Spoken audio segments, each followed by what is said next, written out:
Hi guys! Hi mga meses! Oras na naman ng hapon. Kailangan naman po kaming magkita-kita sa park upang doon na naman gaganapin ang aming dinner, ang aming hapunan, kasama na dyan ang tanghalian. Ito na mga meses, may kanya-kanyang talent na nilalabas nila after kumain. Ayan, kanyang-kanyang talent na naman na pinapakita. May mga nagtitiktok dyan, may sinasayawan dyan.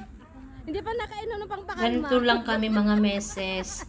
Pag oras ng hapon, kailangan namin ilibang-libang ang aming mga alaga at pati na rin ang aming mga sarili para po tayo ay hindi ma-homesick lalo.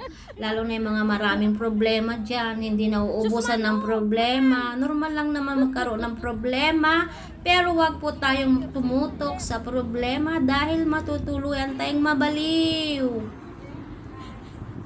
Ayan, may nagmamajorit pa oh. Ayan, oh, 'di ba? Saan ka pa? Kaya kailangan nating aliw-aliwin nating mga sarili para hindi po tayo maburyong. Ganon.